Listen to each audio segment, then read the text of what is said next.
तो देखो national aluminium company limited NALCO तरफ गोटे रिक्रुटमेंट आसी जहाँकि ऑल ओडिशा कैंडिडेट अप्लाई करेंगे। तो स्टार्टिंग डेट रोच 8 नवेम्बर 2021 पाखर। तो फर्मटी जहाँ बाहरी डिटेल्स टी तो 6 नवेम्बर में बाहरी अच्छी। तो देखो जहाँ डिटेल्स रोचे जॉब सबकि आम एठार आलोचना करदे। तो टोटाल पोस्ट 93 गोटी पोस्ट रोचे। तो डिटेल्स देखो कौन एलिजिबिलिटी क्राइटेरिया रोचे, तो एजुकेशन क्वालिफिकेशन कौन रोचे, तो सबकि एठार आम आलोचना करवा। तो नंबर 1 रोचे डाया मैनेजर दुई गोटी जो डाया मैनेजर 10 गोटी पोस्ट रही। तार एजुकेशन क्वालिफिकेशन मागुची degree in any discipline is essential. तो निश्चित भाव आप डिग्री कर PG diploma in personnel management labour welfare industrial relation जहाँ भी एठार डिटेल्स रही आप देखिपे। तो मिनिमम आप डिग्री पास कर तो निश्चित भाव जॉब एलिजिबल होती। नंबर 2 रोचे जनरल मैनेजर। जनरल मैनेजर में 3 गोटी पोस्ट रही। रोचे ग्रुप जनरल मैनेजर। तो एठार पोस्ट रोचे 2 गोटी। तो देखो तार क्वालिफिकेशन डिग्री रही। एक्सपीरियंस एठार मागुची। तो candidate should have experience as an executive officer in GOVT or PSUs or reputed or leading organization as mentioned against the required number of year of experience as at table 2। तो table 2 को देखिपारे जहाँ भी details रही। तो job जहाँ भी experience मांगी table 2 रे मेंशन अच्छी। तो नेक्स्ट पोस्ट रोची डाया मैनेजर पदवी। तो डाया मैनेजर जहाँ भी एटार क्वालिफिकेशन मागुची देखि नियंतु। तो डाया मैनेजर रोची PR एंड CC पोस्ट उपर। तो क्वालिफिकेशन मागुची degree in any discipline is essential. Degree निश्चित भाव करथिया दरकार। Recognised PG diploma in journalism और मास कम्युनिकेशन और क्रिएटिव राइटिंग इन डिजायरेबल। तो एक्सपीरियंस एठार रही जहाँ भी अच्छी देखी नेबे। तो नेक्स्ट वैकेंसी रोची मैनेजर सिस्टम। तो मैनेजर सिस्टम ऊपर 3 गोटी पोस्ट रोचे जहाँकि रही degree in engineering is essential. तो आप इंजीनियरिंग रे डिग्री करथिया दरकार। तो recognised PG diploma in computer science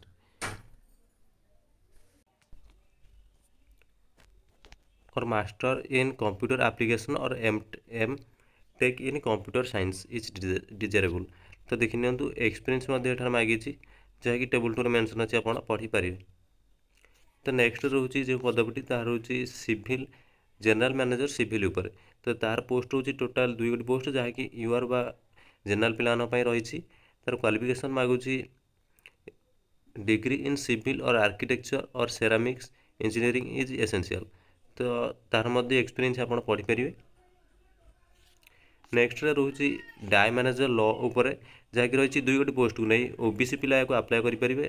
गोटे पोस्ट रही और जनरल पिलान गोटे पोस्ट रही। क्वालिफिकेशन मागुची degree in any discipline with graduate degree in law और integrated law of 5 year duration is essential. तो डिग्री जदि आप करूँ ग्रेजुएट डिग्री इन लॉ और इंटीग्रेटेड लॉ। तो लॉ रे जदि आप डिग्री रही कि इंटीग्रेटेड लॉ रे डिग्री रही और 5 इयर्स 5 वर्ष निश्चित भाव ये जॉबटी आप एलिजिबल रही। तार एक्सपीरियंस आप देखिपारे। देन हूँ senior manager law. Senior manager law रे आप 2 गोटी पोस्ट रही। तार क्वालिफिकेशन से डिग्री उपर मांगी। देन हूँ फाइनेंस पोस्ट पाई। तो फाइनेंस रही 3 गोटी वैकेंसी को नहीं। तो देखो फाइनेंस रे जो पदवी गुड़ी रही फाइनेंस रे जो पदवी गुड़ी रही आम एठार देखी ना। तो डाया मैनेजर फाइनेंस उपर रही 8 गोटी पोस्ट। क्वालिफिकेशन मांगुची degree in any discipline with chartered accountant CA और कॉस्ट अकाउंटेंट CMA। फाइन तापर रोची फाइनेंस मैनेजर फाइनेंस उपर 2 गोटी पोस्ट रोची जहाँकि रही क्वालिफिकेशन सेम रोची 2 गोटी पोस्ट रही। देन हूँ असिस्टेंट जनरल मैनेजर फाइनेंस उपर जार पोस्ट रोची 4 गोटी पोस्ट। तार क्वालिफिकेशन सेम रोची। तो नेक्स्ट रोची डाई जनरल मैनेजर फाइनेंस उपर। तो देन एठार क्वालिफिकेशन सेम रही।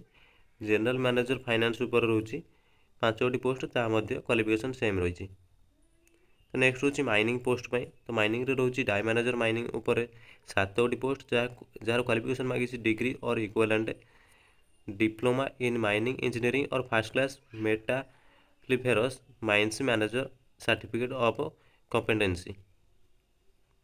तो डिग्री और equivalent diploma in mining engineering. तो यही क्वालिफिकेशन जब आप रोचे तो निश्चित भाव आप एलिजिबल रही। तो सेकेंड रोचे असिस्टेंट जनरल मैनेजर माइनिंग उपर तार क्वालिफिकेशन से मागुची ଦେନ୍ ହେଉଛି ଜେନେରାଲ ମ୍ୟାନେଜର ମାଇନିଂ ଉପରେ, ଯାହାର 2ଟି ପୋଷ୍ଟ ରହିଛି ଜେନେରାଲ ପିଲାମାନଙ୍କ ପାଇଁ। ତ ନିଶ୍ଚିତ ଭାବେ ଏହା ମଧ୍ୟ ସେଇ କ୍ୱାଲିଫିକେସନ୍ ମାଗୁଛି। ଗ୍ରୁପ୍ ଜେନେରାଲ ମ୍ୟାନେଜର ରହିଛି 8ଟି ପୋଷ୍ଟ, ତାହା ମଧ୍ୟ କ୍ୱାଲିଫିକେସନ୍ ସେମ୍ ମାଗୁଛି। ତ ନେକ୍ସଟ ଦେଖନ୍ତୁ, ଯଦି କେମିଷ୍ଟ୍ରି ଲ୍ୟାବ୍ ଉପରେ ଦେଖିବା, ଡାଇ ମ୍ୟାନେଜର ଲ୍ୟାବ୍ ଉପରେ ରହୁଛି 12ଟି ପୋଷ୍ଟ। ତ ତାର କ୍ୱାଲିଫିକେସନ୍ ମାଗୁଛି MSc in chemistry or AIC। ତ ଏହି କ୍ୱାଲିଫିକେସନ୍ ନେଉଥିଲେ ଆପଣ এই ଜବ୍ ପାଇଁ ଏଲିଜିବୁଲ୍ ରହିବେ।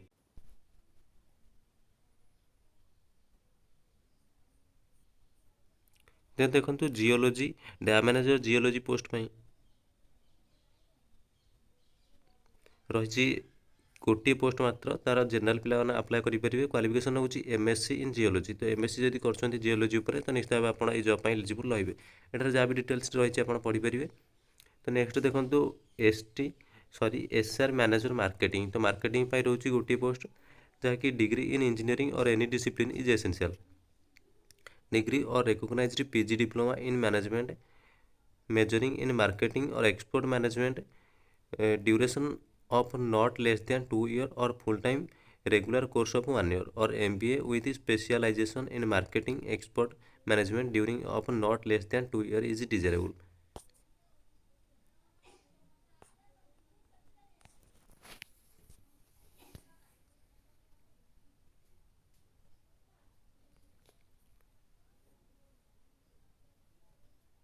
देन देखो मटेरियल्स ऊपर रोची सीनियर मैनेजर मटेरियल्स रोची 4 पोस्ट, जहाँकि ओबीसी रोची गोटे पोस्ट और यूआर मान रोची 3 पोस्ट। क्वालिफिकेशन मागुची डिग्री इन इंजीनियरिंग और any discipline is essential.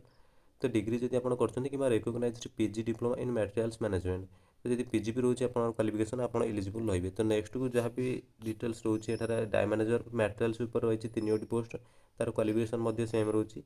Horticulture ऊपर रोची डाय मैनेजर पोस्ट को नहीं, हॉर्टिकल्चर ऊपर 3 पोस्ट, तार क्वालिफिकेशन मागुची डिग्री इन एग्रीकल्चर और forestry with specialisation in horticulture और recognised PG qualification in horticulture. जहाँ भी डिटेल्स अच्छे आप पढ़ीपर। आब्रिविएसन यूज देती ब्लाइंड LV। तो सबकि रोचे जहाँ भी आब्रिविएसन में, तो आप चेक करेंगे। तो नेक्स्ट देखा आप सिलेक्शन केमी हे कौन रोचे। पे स्केल एठार मेंशन अच्छी केते टଙ୍କା कौन दिज्व आप देखिपे 43,200 टू 66,000 टଙ୍କା रोचे। एठार ग्रुप जनरल मैनेजर रही 1,20,000 टଙ୍କା रू 2,80,000 टଙ୍କା। भल सालारी अच्छी आप चेक करेंगे। एज लिमिट एठार मेंशन अच्छी देखिपारे। तो नेक्स्ट देखि नियंतु जनरल कंडीशन रही एप्लिकेशन फी एठार रोचे। एप्लिकेशन फी रे कौन आपको फी देवा पड़ूना, बिल्कुल फ्री रे आप अप्लाई करेंगे। देन किभली आप अप्लाई करा हाउ टू अप्लाई एठार देखी ना। Only Indians national are eligible. तो इंडियन होते आप जब टी एलिजिबल रही अप्लाई करेंगे। तो candidates needs to apply online in the career section of NALCO website. तो नाल्को वेबसाइट आप अप्लाई करेंगे। Candidates are advise to read the instruction carefully and fill in the online application form giving accurate information. Applications received through any other mode will not be accepted and will summarily rejected। तो निश्चित भाव आप online apply करा जहाँ भी आप details रोचे carefully fill up करने। तो सब ठीक ठीक सहित जहाँ भी डिटेल्स रही है आप देखी नि। Application are advise to keep a copy of online submitted application. तो निश्चित भाव आप गोटे हार्ड कॉपी रखिदेवे। Due to non submission of correct और valid and legible complete documents application submitted would be rejected summarily. तो जब आप भूल कौन फॉर्म को फिलअप कर भूल डॉक्यूमेंट सबमिट कर निश्चित भाव यह रिजेक्ट हो।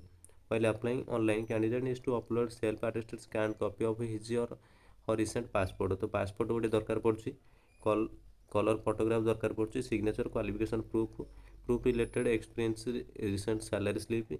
तो सब किसी आप दरकार करुँची।